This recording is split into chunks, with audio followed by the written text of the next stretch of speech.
Tuesday, no? Happy Tuesday sa ating coaching, sa ating mastermind. At ito lang naman, no, napalive na ako ng sandali dahil gusto ko lang din mag-share sa inyo na pwedeng makatulong sa inyo, no? Dahil ito yung isa sa pinaka-favorite na topic lagi na tinatanong sa akin, no, ng mga nagpapatulong sa akin when it comes to online business. Ito yung Facebook ads. So habang ganon, I hope na nagko-cooperate, no? Tine-check ko yung internet connection ngayon, medyo ayaw niya mag-cooperate, pero I hope na magtuloy-tuloy siya, no? Magtuloy-tuloy na maganda ang magiging internet connection natin, no?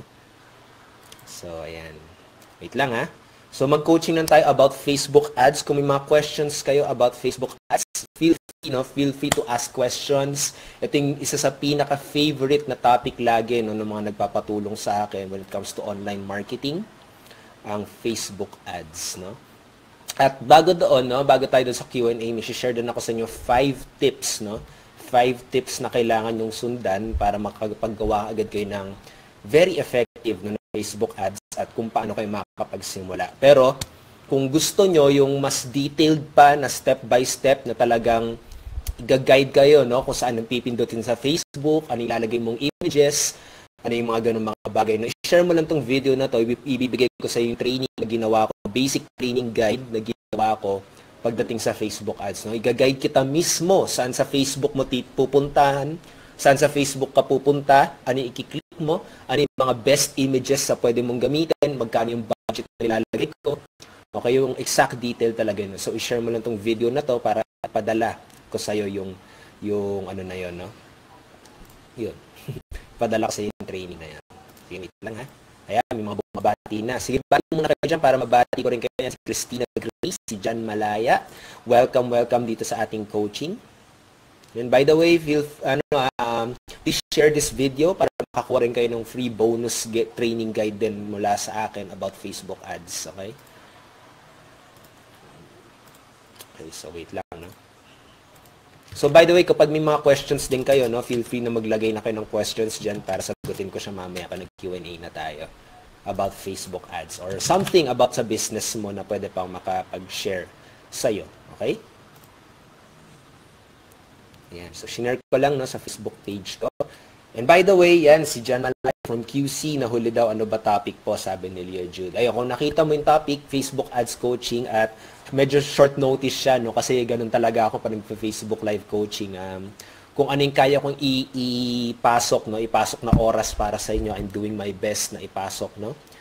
At, ayun, kaya nagla-live na agad ako basta may time. Kasi kapag biglang pinatagal ko pa, minsan may kailangan akong gawin, no? At least ngayon, focused ako sa inyo, no? Kaya kung may questions kayo regarding sa business nyo, mag-ask lang kayo ng question dyan. So, yan. So, start muna tayo, no? Habang yung iba wala pang questions, magbigay na rin ako sa inyo ng 5 tips. 5 tips na ito rin yung mismo na sinasabi ko sa mga yun, nagpapatulong sa akin pagdating sa Facebook ads. And si Shane may question daw, paano po gawin step by step yung Facebook ads. Shane, kung gusto mo yung guide talaga kita step by step, no, meron akong hinandang training guide para doon. Kailangan mo lang doon i-share mo tong video na to para ipadala ko sa iyo, no? Yung training guide na yun. Andun mismo ko siya, papakita ko sa iyo saan kiniklik sa Facebook, saan ka pupunta, no? Ano yung kailangan mong gawin, okay? So by the way, 5 tips. Okay? Tip number 1, no? Bago ka gagawa ng Facebook ads, kapag nandito ka sa computer mo, nasa laptop man or desktop, unang-una, kailangan mong iisipin kung sino ba yung ideal customer mo at ano ba yung produkto mo.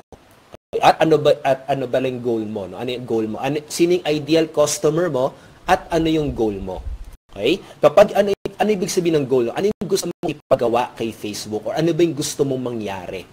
Okay? Katulad, kapag meron kang website na merong produkto, gusto mo lang na maraming tao makapunta doon sa website na yun para makita yung produkto mo, kailangan ang pipiliin mo ay clicks to website.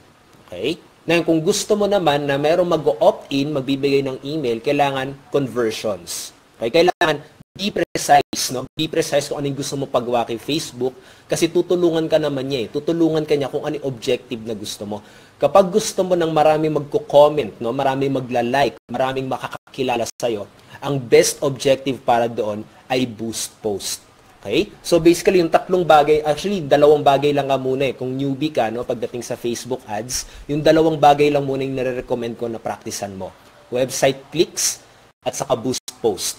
Kung gusto mo marami nagko-comment, nagiging viral yung post mo, ang ilagay mo na objective doon ay boost post.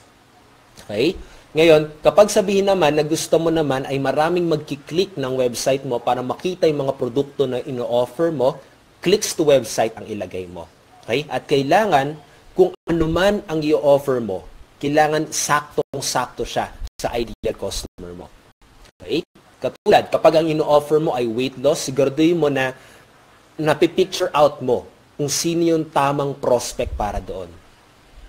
Okay? Kanina, kanina kumain lang ako ng chichirya, no? Natukso lang ako kumain ng chichirya. Nakakatuwa yung nasa likod nila, yung nasa likod ng chichirya, yung merong mga total fats, no, yung calories. May nakasulat doon, no, this is based on Renny. Nakasulat, actually, chichirya ng Mang Juan. Okay, yung parang chicharon na, okay. Nakasulat doon sa likod, based from Renny, who's 19 to 29 years old. So, yun yung target market nila, no? So, exact sila kung sino na picture out nila. Nakasulat dun sa likod, Renny daw, who's male, 19 to 29 years old. Dun naka-eksakto. Okay? So, kailangan, bago ka gumawa ng Facebook advertisement, paid ads to, bago ka gumawa ng Facebook ads, siguraduhin mo muna kung sino ba talaga ang gusto mong targetin. Okay? Kapag sabihin natin, nag-o-offer ka naman ng business opportunity, okay? At gusto mong makapag-recruit, no? Gusto mo dumami yung team mo, pinakamaganda talagang i-target yung ikaw. Sa totoo lang, no? Kapag nahihirapan ka talaga, sino ba dapat yung ideal customer ko? Sino ba dapat yung ideal teammate ko? Sino ba dapat yung ideal na magiging interested, no, dito sa team ko? Ang pinakamadaling i-target ay yung sarili mo. Ano yung meron sa'yo kung bakit ka naging interesado or bakit ka nag-pay in doon sa upline mo? Anong meron sa'yo? Bakit ka nagbayad doon sa company na yun? No? Bakit ka sumali sa company na yun? Okay? At ngayon, kung anong mga librong binabasa mo, ano yung mga gusto mo, ano yung mga hobbies mo, ano yung mga gusto yun, mga mentors mo, no? Yun yung pinakamadaling i-target mo para sa first Facebook ad mo. Okay? So, una ulit, step number 1. Okay, yung first tip ko sa inyo, no? Be precise kung sino yung target prospect mo, sino yung ideal customer mo, at maging maging specific ka sa objective na gusto mo ipagawa kay Facebook. Okay? Ngayon, number 2. Number 2, yung message ng ads mo, at saka yung image, kailangan nakamatch yun sa customer. No? Katulad, mostly ganito, no? Kung ano yung gustong makuha ng customer mo. Katulad, nag-offer ka ng parang sabihin natin ng online business, no? Maganda kapag yung ilalagay mong image doon, kung ano yung end goal or end desire ng prospect mo. Okay? Pwedeng sabihin natin, pwedeng magandang bahay, pwedeng ganun yung gawin mo, no? Or magandang sasakyan. Depende kung anong gusto niya. Okay? Kasi maraming, sa totoo lang may mga chine-check ako ibang na FB ads, no? Ang nilalagay nila lagi is pera, yung mga ganun. Which is okay naman. Pero mas effective yun kung ano yung mabibigay ng pera para dun sa prospect na yun. Okay? Tapos, syempre, kasi ang mga tao, hindi naman talaga sila pumasok sa negosyo para magkaroon ng maraming pera. Pumasok sila sa negosyo para, pumasok sila sa negosyo para mabili nila yung mga kailangan ng pamilya nila. Okay? So, maganda kapag mag-FB ads ka, no? Kapag mag-Facebook ads ka, yung magandang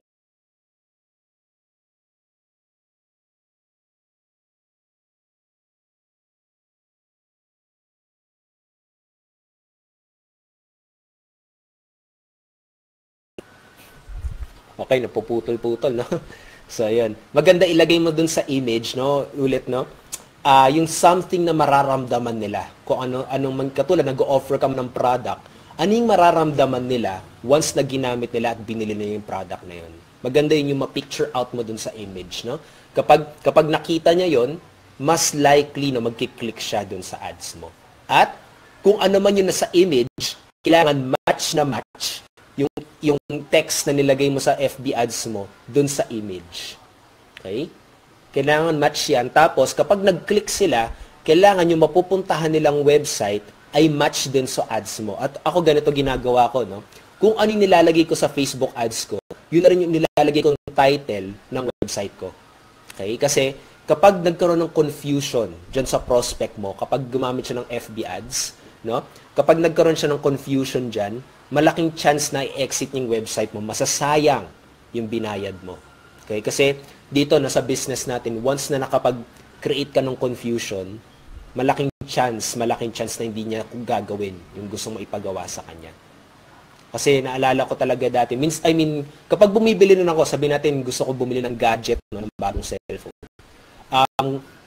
Kailangan naiintindihan ko muna. Ewan ko lang kung makaka-relate ka dito, no, kung ganito kang klaseng buyer, no, kapag gusto kang bilhin. Kapag may bibili na akong gadget, gusto ko naiintindihan ko ng maigi kung ano yung ginagawa ng gadget na yon. Gusto kong klaro sa akin kung ano yung makukuha ko, ano yung mararamdaman ko, at paano ko siya magagamit. Pero once na merong 1% or 5% ako na-confuse, okay, tungkol dun sa gadget na yon, most likely hindi ko bibili ng gadget na yon. Kahit maliit na confusion lang. Okay? At ganun din yung prospect mo, no? Most of your prospect ganun. Kapag nakaramdam sila ng confusion, katulad nag-click sila ng ads, tapos kung ano ina-expect nila, hindi nila nakita dun sa website mo, malaking chance na hindi nila papansin yung ads mo, or malaking chance na exit lang sila sa website mo.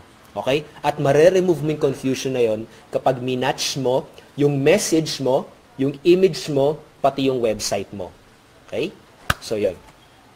Ayan, batiin ko muna bago tayo pumunta sa step number 3 or sa tip number 3, batiin ko muna yung mga kakapasok lang. Ayan, si Shane, si Arlene, si Edgar, si Catherine, syempre si Leo Jude, si Jan, saka si Christina. Okay, ayos. Thank you dito, no, sa pag-attend nito. Okay? So, by the way, yun na nga, no, share this video kung gusto mo yung mas detailed pa, para siyang workshop, no, na i-guide kita kung paano ako gumagawa mismo ng Facebook ads. Okay? So, yun. So, tip number 3. Okay, ito, favorite na question lagi ng mga nagtatanong sa akin about FB ads, no? Ano yung budget? Ano yung budget? Ideal budget, no? Ang pinaka-best advice ko na mabibigay sa iba kapag gusto mo mag-FB ads is start small. Start small muna. Paglaruan mo muna. Lagyan, parang alam mo yun, parang sabihin natin, i-test mo muna yung swimming pool, no? Parang ganun, di ba? Kapag nagsiswimming tayo, minsan tinetest lang muna natin kung sobrang lamig yung tubig. Hindi agad, depende na lang kung talagang mahilig ka sa swimming, di ba? Pero karamihan ng mga tao, tinetest muna. Okay? Same thing in Facebook ads. I-test mo muna. Okay? Paano yun? Pwede ka magsimula muna sa 100 pesos per day or 40 pesos per day. Alam ko, pwede 40 pesos or 50 pesos kapag ginawa mo sa Power Editor. Or 100 pesos per day. Pwede kang mag-start sa ganun para i-check mo lang kung effective ba yung ads mo. Okay? Wag kang mag-start agad ng malaking budget. Okay? Lalo na kapag hindi mo pa naiintindihan. Pero kapag nakakapag-produce naman ng magandang resulta, merong naibabalik sa yung ROI or naibabalik sa yung profit, doon yung maganda, i-scale up mo yung budget mo. Okay? So, pero sa umpisa, kapag nilalaro mo pa yung Facebook ads, make sure na start small ka muna. Lalo na kapag newbie ka pa lang, no, kakasimula mo pa lang gumawa or gumamit ng Facebook ads. Okay? Kahit 100 pesos per day lang, doon ako nagsimula nung nilaro ko pa yung FB ads. Okay? Ngayon kasi nakakapag 200 per day na ako, no?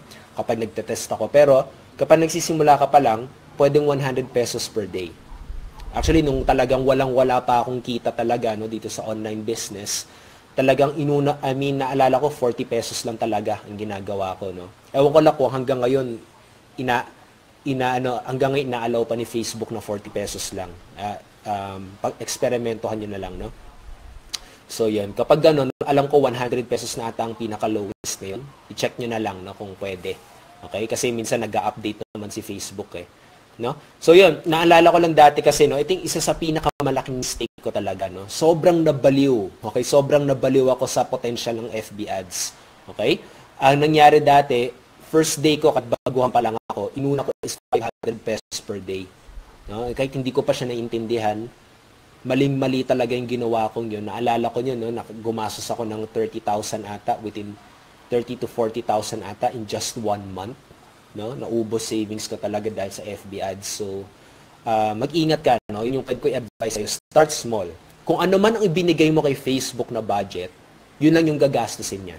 Okay? Kapag nilagay mo dyan 100 pesos, yun lang ang gagastusin niya. Walang extra charge. Okay? Yun lang, no? Kaya be specific sa budget mo. Ayun. Okay? Pero syempre, huwag ka mag-stay small, no? Ang pinaka-objective mo ay pagandahin yung resulta. Okay? So, yun, no? Pwede ka mag-start small. Okay? Ngayon, number 4, isa rin sa mahilig na itanong sa akin ng mga nagpapatulong sa akin pagdating sa online business at baka question nyo rin to, no? Ilang interest yung ilalagay, no? Ilang interest. Dati, naalala ko nung nag-uumpisa pa lang ako, grabe, binombard ko ng interest talaga, no? At maling-mali pala yun. Okay? Mas konting interest, mas maganda. Mas targeted yung prospect mo. Kasi kapag dinamihan mo yan, malilito si Facebook ads at mahihirapan ka rin na i-check kung anong effective. Okay? Dati naalala ko, mabot ng 10 yung interest na nilalagay ko sa FB ads. No? Nangyayari doon, hindi ko matrack, hindi ko alam saan nanggagaling yung prospect na yon at litong-lito, no? Litong-lito yung FB ads ko. Ibig sabihin, ang dami kong clicks na nakukuha, pero ang dami nagkiklik ng ad ko, pero wala masyado nagko-convert kasi medyo hindi ko alam kung saan nanggagaling. Ngayon, paano mo magagawa na maging effective yung FB ads mo? Okay? Ang pinakamaganda talaga is at least i-limit mo lang yung mga interest mo into 1 to 3. Okay? 1 to 3 interest lang. Mas maganda nga kung isa lang, sa totoo lang. Ako ganito ginagawa ko, no? Gumagawa ako ng isang ad, isang interest siya. Tapos yung target ko, no, yung reach, potential reach, madalas inaano ko lang siya 50,000 to 100,000 lang. Ganyan lang lagi limit ko. Okay? Kapag below 50,000, medyo konti 'yon para sa akin. Pero 50,000 to 100,000 na potential reach, yan na. Okay na 'yon, no? Pwede ko na testingan 'yan. Okay? Ngayon, madalas ginagawa ko isang interest lang kada ad. Gumagawa ako ng isang advertisement, isang FB ad, tapos isang interest lang ginagawa ko. Tapos, pinapa-approve ko na yon, no? Pinapa-approve ko na ka-FB ads yun. Tapos, duplicate ko yung ad na yon, gagawa na naman akong panibago, isang interest na naman. Tapos, isang interest na naman. Tapos, isang interest na naman, no? Kailangan ko kasi malaman kung ano doon yung magiging effective. Okay? Kaya, ginagawa ko, kasi katulad, kapag lahat yun nilagay ko sa isang ad, no, lahat ng interest na yon, hindi ko alam kung saan manggagaling yun. Yung mga unang mistakes na nangyari sa akin, no, na masyado akong maraming nilagay, hindi ko alam kung I believe marami akong nasayang na pera noong time na yon, yung ginagawa ko yun, no. Kaya kung makakapaggastos ka rin naman ng FB ads, no, mas maganda sulitin mo na yung gagastusin mo. Alamin mo kung ano yung tamang interest. Magagawa mo yon kapag inisa-isa mo yung mga sa tingin mong interest, no, ng target prospect mo. Okay? So, limit your interest targeting sa FB ads 1 to 3 lang. Okay? 1 hanggang 3 lang. Okay?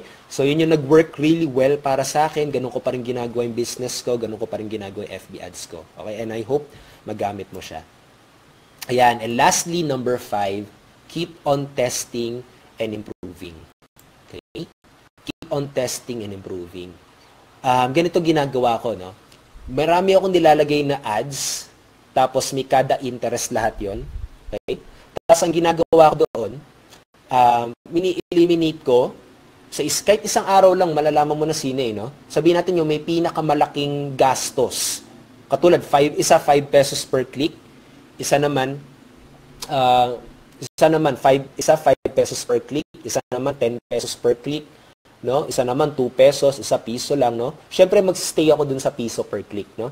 Pero minsan kasi, alam ko kasi ganito sa FB ads, no? Kapag mas mura yung budget mo, mas nagiging effective siya dahil nagagawa niya objective niya. Katulad marami nagki-click, magiging mura yung FB ads mo. Okay? Kapag marami nagko-comment, boost post yung nilagay mo, medyo liliit yung budget, liliit yung gastos mo. Okay? Yun yung parang reward ni Facebook sa'yo kapag nagawa mo yung gusto mo ipagawa sa kanya. Okay? So, yun yung goal mo doon, no? At keep on testing and improving. Katulad, nakapag-reach ako ng maraming clicks ngayon. Katulad, 50 clicks, no, sa FB ads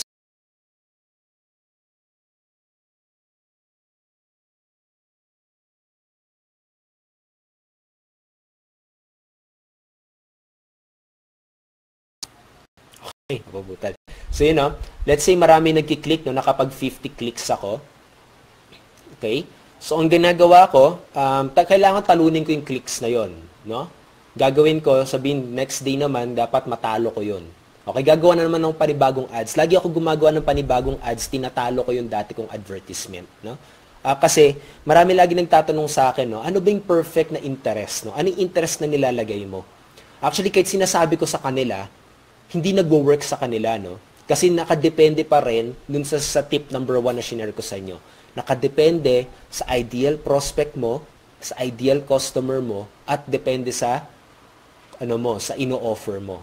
Okay? Since magkaiba kami ng company, magkaiba kami ng ino-offer, syempre, iba yung message namin, iba yung goal ko doon, iba yung paano ko magsalita sa advertisement, no? At magagawa mo ng talagang effective at magiging, sabihin natin, malapit na sa perfect yung ads mo kapag tinest mo siya ng tinest. Okay? Ako, yung mga pinopost ko sa social media, no, maraming testing akong ginawa doon bago ko nagawang very effective siya. May process siya, no? At natuto ako from my mistakes at ginamit ko itong 5 steps na to na share ko sa iyo or 5 tips na to, okay? Doon ko siya lagi iniikot-ikot, no, para pagandahin pa yung ads. Kapag sabihin natin na hindi magandang ads mo ngayon, katulad nakakapag 20 pesos per click ka, no, ang mahal masyado, baka nangyari doon, baka iba yung interest, no? Baka hindi para doon sa tao na yon. Okay? Baka mali yung interest mo. Okay? Or baka mali din yung yung message mo sa ads mo, no? Hindi related sa prospect mo. Pwedeng ganun eh. Okay? Kaya sa umpisa talaga mahirap, no? Mahirap talaga sa umpisa. Pero sa FB ads kasi experiential talaga para matuto ka. Kaya bigyan kita ng maraming strategies, maraming tips kung paano. Okay? Matututunan mo lang maging effective kapag ginawa mo siya, na-experience mo siya, nilaro mo siya, okay? At syempre, enjoy mo na lang din, no? Enjoy mo na rin, mag-enjoy ka na nag-i-improve ka, mag-enjoy ka na alam mo yung nagmaganda yung mga results na nakuha mo dahil natututunan mo na. Okay? So, yun lang naman, enjoy the journey, okay? Pero syempre, focus ka pa rin sa goal mo, sa destination, sa gusto mong puntahan. Okay, so yung 5 tips na pwede ko i-share sa inyo. Una, know your ideal customer. Be precise kung sino ba yung customer na gusto mong tulungan, sino ba yung customer na gusto mong mapasok sa team mo, customer na ideal, yun talagang sa tingin mong bibili. Tapos kailangan match na match yun sa customer mo. Okay? Number 2, match dapat yung message at yung image ng ads mo. Pati yung pupuntahan ng ads mo. No? Katulad, nakita ng prospect mo yung ads mo dyan sa Facebook, kinlik niya yon, dapat kung ano man ang nakita niya sa advertisement mo, yun din ang makikita niya sa website mo na saan mo siyang pinapadala. Okay? Ngayon, number 3, okay, start small. Okay? Hindi mo kailangan magsimula sa 200 pesos. Hindi mo naman kailangan magsimula sa 500 pesos, no? Hindi mo kailangan magsimula sa 300. Pwede ka magsimula sa 100 pesos or lower. Okay? Kaya hindi mo kailangan maging maraming kapital, na sobrang galante para makapagsimula ng FB ads. Kasi ganito ko siya na picture out eh, no? Nung nagsisimula pa lang ako dito, no, yung direct selling. Okay? Naalala ko dati kailangan ko pag mag-commute para makita yung prospect ko, no? Kailangan ko pa mag-commute, gumastos ng 200 pesos dahil libre ko pa siya ng kape or libre ko pa siya ng pagkain kasi syempre binigyan niya ako ng oras niya, 'di ba? So kailangan kong i-treat yung taong 'yun, 'di ba? Syempre papakainin ko rin yung taong 'yun, 'di ba? So nangyayari sa akin dati gumagastos ako ng 300 pesos kada araw, 400, minsan umaabot ng 500, tapos madalas nakakausap ko pa negative, no? Maraming laging nagsasabi na ano na lang, no? Next time na lang, hindi pa yan para sa akin ngayon, no? So, nangyari sa akin yon. Kaya nakita ko yung power ng FB ads. Mas okay na sa akin gumastos ng 200 kada araw na maraming tao ako napapakita ng offer ko. Kaysa sa isa lang, tapos 500 nagagastos ko kada araw or 300 or 200, no? So, at least sa FB ads, gagastos ka ng 200 pesos or 100 pesos, pero marami kang na-reach out ng mga tao. Possible na marami rin mag-inquire sa'yo. Okay? So, ganun ko siya nakita, no, kung bakit ako nag-focus talaga sa FB ads at bakit yun yung nire-recommend ko sa mga tao talaga na gustong seryosohin ang online business. Okay? At yun, and number 4, no, limit your interest to 1 to 3. Kailangan sa FB ads mo, very targeted lang siya. At kailangan, ayun, no, kailangan na wag mo lituhin si FB ads. Kailangan malaman mo kung sino ba yung dapat, ano yung dapat na interest na effective. No? Malalaman mo lang yun kapag konti lang nilalagay mo at mas maganda kapag iniisa-isa mo. Okay, yung mga interest. And number 5, keep on testing and improving. Hindi lang yung ads, pero pati sarili mo, no? Kapag nagte-test ka, kapag ini-improve mo yung FB ads mo, hindi lang yung ads mo nag-i-improve, pati ikaw as an entrepreneur, pati ikaw as a internet marketer, pati yung skills mo when it comes to FB ads, naintindihan mo na kung paano siya basahin, naintindihan mo kung paano mo siya i-improve, no? Dahil sa experiences na nakuha mo. Okay? So yun yung 5 bagay na gusto ko i-share sa inyo. Baka may questions kayo regarding sa FB ads. Sino ba dito yung nag-FB ads? Okay? Baka may gusto kayong itanong pagdating sa Facebook advertisement or pagpo-post or pagkakaroon ng mga prospect. Okay? Pwede tayo mag-Q&A ng sandali, no? So basically, ganun naman. Gusto ko lang magbigay sa inyo ng konting tip or konting live mastermind para makatulong ngayong araw na to. And thank you din pala, no? Thank you sa pag-attend itong coaching na to. At least, no, I appreciate your time, no? Kahit alam kong may trabaho pa kayo bukas, may kailangan pa kayong gawin bukas, baka nag-aalaga kayo ng anak ngayon, no? Or naalagaan yung asawa nyo, no? Thank you, no? Thank you na umattend kayo dito. Yan, baka may questions kayo regarding dito. Q&A tayo. And by the way, itong time na to, no, gusto ko rin i-dedicate sa inyo, no, para mag-guide din kita ng maigi, no, sa business mo. Ayan. By the way, no, share this video kung gusto mong makatanggap ng mas detailed pa, no, kung papakita ko sa iyo mismo kung ano yung mga kailangan mong gawin sa FB ads, ano yung kailangan mong pindutin, saan ayun, actually step-by-step guide siya talaga. Okay? Makita niyo ako sa video kung paano ko gawin yung FB ads ko. Para masundan mo lang din, susundan mo lang din talaga siya mismo. Ayan, si Boyet. You're welcome, Boyet. Thank you din sa comment mo. I'm glad na katulong to. And I hope na ayun, makatulong tong coaching na to para sa iyo. Okay? Pagdating talaga sa akin, guys, no, to share ko lang talaga. Pagdating talaga sa akin, pag newbie, pwede kayong magsimula muna talaga sa Facebook posting kasi free lang siya. Pero pag gusto mo nang i-scale up yung business mo, yung talagang, alam mo yun, sa tingin ko, yung talagang, sabihin natin na marami kang makakausap na prospect talaga. Okay? Kailangan matrato mo yung negosyo mo na parang negosyo talaga. Okay? Ano ibig sabihin doon? No? Ano ibig sabihin doon?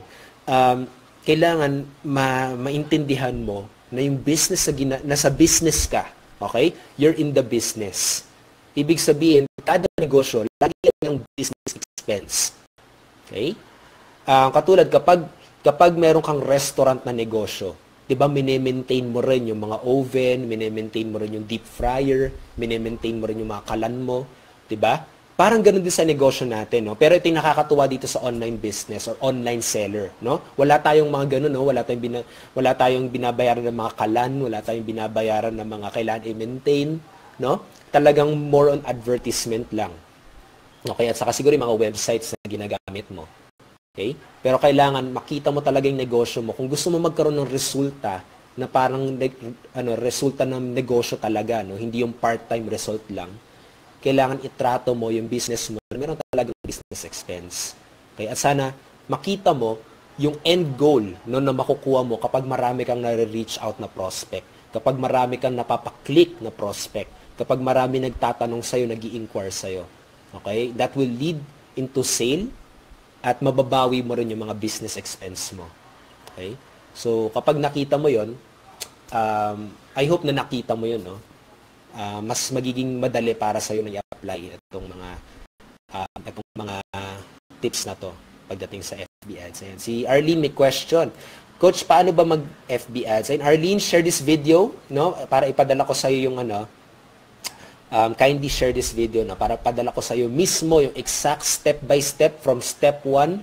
Iga-guide kita kung paano ba gumawa ng FB ads. Okay? Saan sa Facebook ka pupunta? Ano yung mga kailangan mong gawin?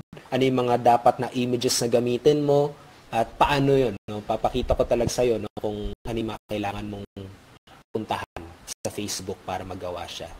So, yun. By the way, sa iba sa inyo no, na gusto rin makuha yun, share this video, no? Kindly share this video para maipadala ko sa'yo. Okay, yung step-by-step guide na yun pagdating sa FB ads. More on workshop talaga siya. Okay? Makikita mo kung saan ako pumipindot, makikita mo saan ko dinadaling mouse ko. Okay? Kung ano yung kailangan mong gawin sa Facebook para makagawa ka. Ayan. So, may mga last questions pa ba kayo regarding dito?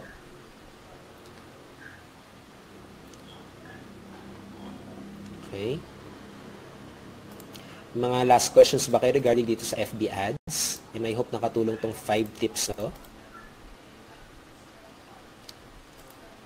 By the way din pala, no, pag gagawa kayo ng FB ads, make sure din, no, make sure na